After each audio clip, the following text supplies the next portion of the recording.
We just watched Dune 2. Good movie. That's how we're gonna start this off. Yeah. I mean, the thoughts are already out. I mean, like, I enjoyed it more than the first movie. I do like the first movie. Really? But I actually enjoyed it more than the first movie, yeah. A part of me likes the first one more, but that's just because Duncan Idaho's there. My boy! Yeehaw! We're doing spoilers here. I did watch the first Dune. Like, we watched the first Dune in theaters last time when it first came out.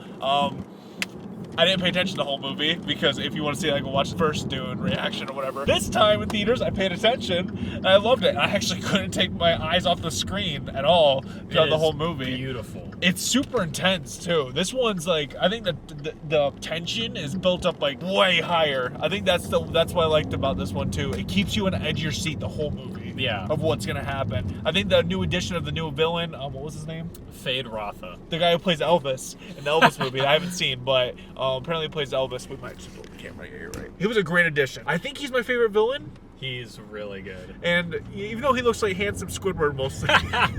Yeah. Most of the Harkonnens just look like Joe Rogans and handsome Squidward. I like the more that we get out of the character of Paul throughout this movie. I did see like a little bit of criticisms like the last movie that he, people like say they didn't get much out of his character, which I felt like was kind of, I feel like it could have been more of just like the actress there was because, there was a second movie coming. Yeah. So that's why I didn't bring that up, because I'm like, I did feel that for a certain way, but I'm like, I feel like the ending kind of led into where that was going. Mm-hmm. So, and I got what I wanted out of him and stuff like that. And I felt like the whole journey we go with him throughout this whole movie, from where he is at the beginning all the way to the end, just a completely switch. Especially with the water, the water of life. Yeah, the worm water. The worm juice. The worm juice. The worm juice was crazy. What it made it do to those people. I was shocked what happened to the mom. I wasn't expecting that much of like a change like that. Yeah. I don't know if there's gonna be a third movie. He says there probably is gonna be a third movie. Dune Messiah. So Dune Part 1 and 2 are the first book in the Dune book universe. Dune Messiah is the book after. I haven't read the books. I'm just going off of what I know. I haven't read the books either. So. Zendaya, I thought, did great in this movie. All the actors all around the board did great in this movie. We have to get food. Hold on. All right, we have eaten now. One thing I wanted to bring up was the baby. The mom who's pregnant. I didn't expect the baby to just be talking to her throughout the movie. That was crazy. All the effects about the baby, like in her and stuff like that, were nuts when they were popping up on the screen. I was like, holy shit. I'm interested to see where, if they end up doing a third movie, I'm curious to see where that's all going to go. And it's crazy that they cast Anya Taylor-Joy as Paul's sister to show up for 3 seconds. I was shocked. It's just kind of like Zendaya in the first movie. She's there just for like 5 minutes of the movie. This movie is baller because it just picks the best actors, gives them barely any screen time. It's like, we cast them and we barely let them act. And the other thing, they were still good. And the other thing too, the payoff, right? The payoff of everything we were building for that first movie, amazing. Pays off great. Because, that's the one thing that sets up with, like, we do these part 1 types of movies, is it actually going to pay off? We sat here for 3 hours, now this movie going to pay off this next 3 hours, and it does. It does, because I feel like it takes a lot of the stuff that happened that was great about the first movie, just ramps it up, and I have no doubt to believe that it's gonna be like that for the next movie. And also talk about the movie as well. I brought this up in the first one. We talked about this the other day. The movie was made for compared to how much movies are made now. Not that much. Yeah. Like you have like The Flash, Indiana Jones: Battle of Destiny, $300 million, but they look glossy, plasticky. Not real. They look weird. Like you could tell it's gross. Very green screened in, and nothing looks real. You look at this. And it looks amazing. Like, how everything was made, and nothing looks green screened in, nothing looks plasticky, and it looks amazing. That's the best way we could put it. This is what, and for a lower budget too. For like under, 100 million something less than those movies, and looks even better. That's crazy. And for movies that shouldn't, it's crazy too, because like Indiana Jones, for example, I feel should never have a $300 million budget. Yeah, no. That makes that even when they announced that before the movie came out, I was like, that makes no sense. Yeah. like I don't understand what they spent. Like the only thing I could see was the de-aging part.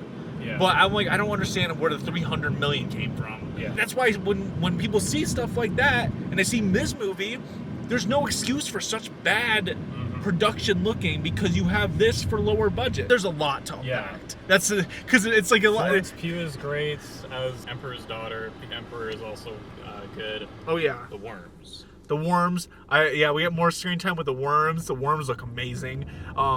Even Paul like becoming one with the people was awesome at the beginning. The whole scene with learning how to ride the worm or whatever, that was probably one of the most tense scenes throughout the movie. Like that scene had me kind of at the edge of my seat if he was gonna make it on the worm. Like that whole scene made me nervous as hell to watch. So stuff like that, great. Rotha and Paul's duel at the end. That was great. Yeah. No music the entire time. No music. I was holding my breath the entire time. My heart was racing. Oh, we got the what's his face? We got what's his face back? Yeah. The guy from the first movie. I didn't know he survived. That was a nice surprise. As soon as I saw him pop up, I'm like, hey, you're back. I thought you died because Gurney Alec. Yeah, because in the last movie they just blew up the whole place. Yeah. So I thought, oh, he just died with everybody.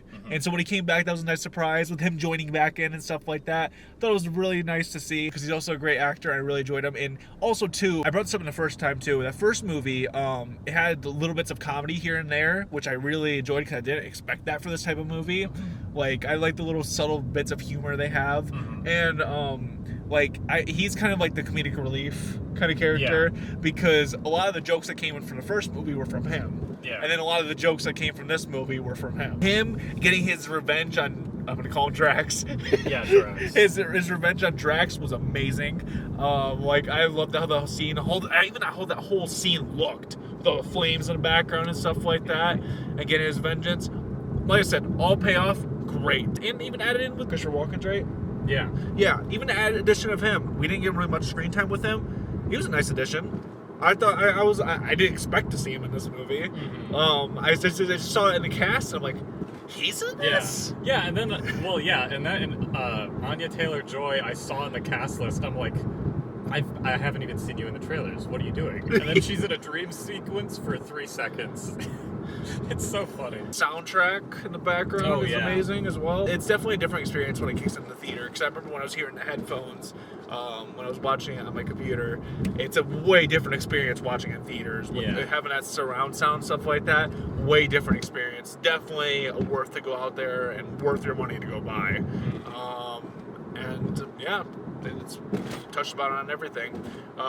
Give it a watch. I guess we'll give a 5-star rating. 5 out of 5. I'll go like 9.5. Well, I guess 4.5 because we're doing 5 stars. I guess. Yeah. So 4.5 out of 5. Yeah. No, I actually have a similar score. I've had little to really not much. I didn't like all this movie whatsoever. Yeah. So it's a great movie. Go watch it, and I won't be surprised if this probably wins movie of the year unless we get some type of shocking movie. Yeah, I mean the lineup this year is pretty bad. Like there's nothing really coming out besides Dune that I'm like, oh, that might win. Unless something comes out of nowhere and blows everything out of the water, which I don't know because our track record last year wasn't great for movies. I mean, if it does, yeah, makes sense. I mean, deserved. Like, comment, subscribe, channels in the description. Peace.